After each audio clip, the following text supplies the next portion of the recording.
Welcome to Iron Financial. This is the channel where we help you forge a stronger portfolio by cutting right through the market weakness. And today, we are putting Diamondback Energy, that's ticker FANG, directly under the microscope. Look, this company is a total enigma. On the one hand, you've got a cash-generating behemoth, an absolute titan in the energy patch. But on the other, it's posting a staggering, headline-grabbing loss, the kind that would send most investors running for the hills. So what is the real story here? Is Diamondback a fortress built on a foundation of solid rock, ready to anchor your portfolio for years to come? Or is it just a house of cards, teetering on a mountain of debt, just waiting for the next market storm to bring the whole thing crashing down? Let's dig in. All right, let's get straight to the heart of it, the core contradiction that has the market completely baffled. Just look at these two numbers on your screen. On one side, you've got a reported loss of nearly $1.5 billion in a single quarter. Now, for any company, that's a massive red flag, one that just screams problem. But then, you look at their full-year free cash flow, and they've generated a staggering $5.5 billion in pure cash. How is that even possible? One number says the ship is sinking. The other says it's a treasure galleon literally overflowing with gold. This is exactly the kind of discrepancy that separates a savvy investor from the herd. So let's break it down. Whoa, hold on a second. $1.5 billion loss is a serious, serious problem. I don't care how you try to spin it. This feels like some kind of accounting magic trick, a shell game that's designed to distract us from something else. Are they just moving numbers around on a spreadsheet to hide the fact that the business is in real trouble? Before you even start talking to me about cash flow, you have to explain that ocean of red ink. I'm going to need to see some real, hard evidence before I even begin to buy into this cash printing machine story. Because from where I'm sitting, it looks like the machine is broken. And that's exactly right. We're not here to speculate. We're here to analyze. We are going to tear this company down to its foundation and inspect every single beam to see what's really holding it up. So here's our plan of attack for this explainer. First, we're going to build the strongest possible bull case, focusing on that operational power. Then, we'll let our skeptic have his say and probe for every single weakness. After that, we'll dive into the weeds of that massive accounting charge to see what it really is. From there, we'll examine the company's core assets, its bedrock, and finally, we'll deliver our verdict. Let's get to it. All right, so let's start by forging the bull case. And to do that, for just a moment, I want you to completely forget about that headline loss. Seriously, put it out of your mind. We're going to look at Diamondback as a pure, raw operational machine, a physical business that pulls oil from the ground and turns it into cold, hard cash. This is the argument that the company is a true titan of the energy sector, an impenetrable fortress of financial strength. Let's see if the evidence backs that claim up. And you better believe management is pushing this narrative and pushing it hard. The CEO, Kees van Huff, he claims they've achieved executional excellence. Now that's a really bold statement, but it's not just some empty corporate jargon. You have to remember the context here. Back in 2024, they completed their massive merger with Endeavor, which effectively doubled the size of the company overnight. The big question on Wall Street was, okay, can they actually integrate all of that new scale effectively? Well, the bulls argue they've done more than that. They've taken that size and forged it into an operational weapon. And here's the proof in the pudding. These numbers are just incredible. In 2025, they drilled 463 wells using just 15 rigs.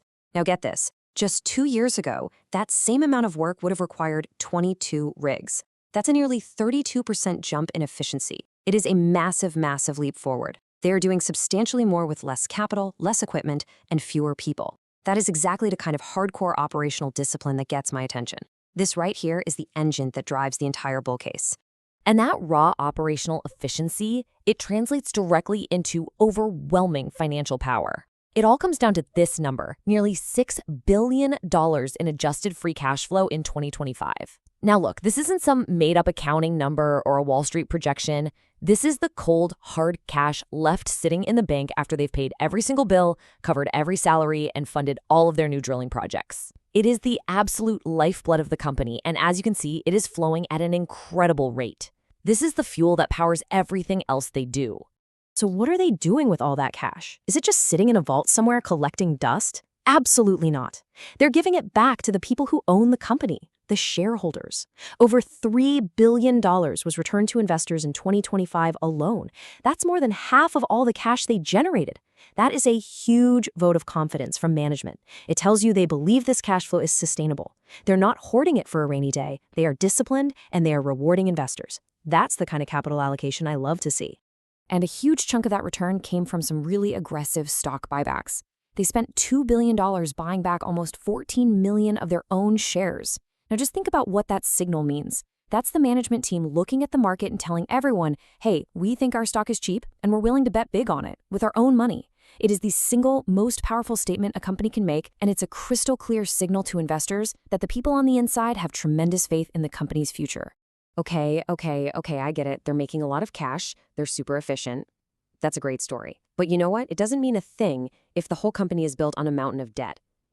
A powerful engine is totally useless if the chassis is rusted through. You can't just ignore the balance sheet and only focus on cash flow. From where I'm standing, this so-called fortress has some very, very serious cracks in its foundation. And hey, I'm not the only one who's concerned here. This isn't just my opinion. Just look at this analyst report from DBS Bank. They don't have a buy rating on the stock. It's a hold. And their key concern is right there in black and white. Relatively high gearing compared to peers. Now, gearing is just banker talk for debt. They're explicitly stating that Diamondback is more leveraged, has more debt than its competitors. In a volatile, cyclical business like oil and gas, that's an incredibly dangerous game to play. When prices drop, and they always do, the companies with the most debt are always the first to fall. And here is the number that keeps me up at night. Nearly $15 billion in debt. That's billion with a B. That is a huge structural weight that is a constant drag on this company. This is the bill for all those big acquisitions. They have to pay interest on that debt day in and day out, no matter what the price of oil is. If we see another deep downturn in the energy market, a debt load this big could become a real existential problem for them. You're absolutely right to focus on the debt. It is the single biggest risk factor here, and we are not dismissing it. But we cannot let it distract us from the fact that the headline loss that started this whole conversation is a complete and total red herring. It's an accounting anomaly, not an operational failure. And if you don't understand what's behind it, you're going to completely misjudge this company. To see the true picture, we have to deconstruct it. The entire key to this whole puzzle is this term, non-cash impairment charge. I know, it's a confusing name, but the concept is actually pretty simple. It's an accounting rule that says if the value of an asset on your books goes down, you have to report that change as a loss. But here's the crucial point. It's a paper loss. No actual money leaves the company. Think of it this way. If you own a house and the real estate market takes a dip, your house's value on paper might go down. You're technically poorer on paper, but you still have the exact same house with the same number of rooms. It's a critical distinction. So what specifically happened here? It's pretty straightforward, really. Diamondback bought a bunch of assets, like Endeavor, when oil prices were high. So those assets were recorded on their books at a very high value. Then in 2025, oil prices came down. Well, an accounting rule called the ceiling test says they have to look at the average price over the last year and write down the value of those assets to reflect the new lower price environment. That write-down is exactly where that massive multi-billion-dollar paper loss comes from. It's not a reflection of the company's performance, it's a reflection of the volatile energy market meeting a very rigid accounting rule. And hey, don't just take my word for it. The company says it themselves in their letter to shareholders. They state, and I quote, "This impairment is non-cash and was not a result of anything other than commodity price impact. This had nothing to do with their operations. The wells didn't stop pumping, the oil didn't disappear, their assets are still absolutely world-class. This was a mandatory accounting issue, not a fundamental business issue. And if you don't understand that critical difference, you're going to get this story completely wrong." All right, I'll give you that one. The impairment charge is an accounting distraction. Point taken. But that just brings us right back to the real issue, the debt. You're telling me their assets are technically worth less on paper than they thought they were, and they're still carrying all that debt? That is not a good combination. So that leads to the most important question of all. Let's talk about the assets themselves. Is the actual bedrock of this company strong enough to support that nearly $15 billion debt structure? And that is the multi-billion-dollar question, and the answer lies in a single word: Permian.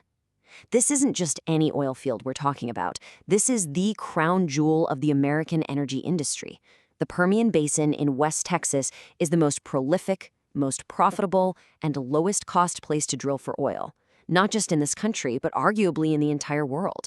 And Diamondback has a prime, top-tier position there. This geography, this literal bedrock, is their ultimate competitive advantage. And here's what that actually means in practice, in hard numbers. This chart shows you the price of oil a company needs to break even in different regions. Now look over at the Eagle Ford Basin. You need oil at almost $80 a barrel just to make a profit. In the Bakken, it's around 66. But now look at the Permian, where Diamondback operates. They're solidly profitable with oil in the mid-50s. That is a huge structural cost advantage. It means they're far more profitable than their peers when prices are high, and they remain resilient and keep generating cash even when prices are low.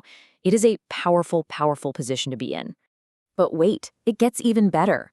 That chart shows the average for the Permian. Diamondback's own specific assets are even better than that. According to the company itself, they can remain profitable all the way down to $30 oil. $30. Just let that sink in for a second. That is an almost unbelievably low break-even point. It's an incredible safety net. This is the reinforced concrete foundation that supports the entire company and its massive debt load. It's what allows them to weather almost any storm the energy market can throw at them. So there you have it. We've laid out both sides of the coin, the bull case and the bear case. You've got a powerful cash machine built on a solid, low-cost foundation, but it's weighed down by a mountain of debt from its own ambition. So what's the final verdict? When you put it all on the scales, is Diamondback a golden opportunity to forge some real portfolio strength, or is it a trap just waiting for the unwary? Let's find out. So let's break it down one last time, the foundation versus the load. On one hand, the foundation is absolutely rock solid. You have a company that's generating a torrent of cash. It has absolutely incredible assets in the best basin on the planet, and it is one of the most efficient, best-run operators in the entire business. That is a very powerful combination. But on the other hand, you have that massive debt load. That's a huge risk that makes them incredibly vulnerable to a sustained downturn in the energy market. And as we saw, the experts agree that they're more leveraged than their peers. That's a big risk you simply cannot ignore. So it really all comes down to this. This is not a simple story. The entire investment thesis hinges on a single question. Can they use that incredible cash flow engine to pay down their debt before the next major energy crisis hits? It's a race against time. If management can execute, if they remain disciplined and focused on deleveraging, this could be a huge winner for investors. But if they stumble, or if the market turns against them too quickly, that debt could sink them. It's a high-stakes game for sure, and the outcome is far from certain. So that's the bottom line we're going to leave you with. Diamondback is a company of extreme contrasts. It's got a lot of potential, but it also has a lot of risk. It has a foundation that is the envy of the entire industry, but it's carrying a very heavy load. So, is this structure truly built for the future, or is it over-leveraged and just one bad storm away from collapse? The choice is yours. Do your own research, make your own call. Your answer will determine if this company is a future cornerstone for your portfolio or a critical flaw in its foundation. Quick disclaimer, everything I share is for entertainment and informational purposes only.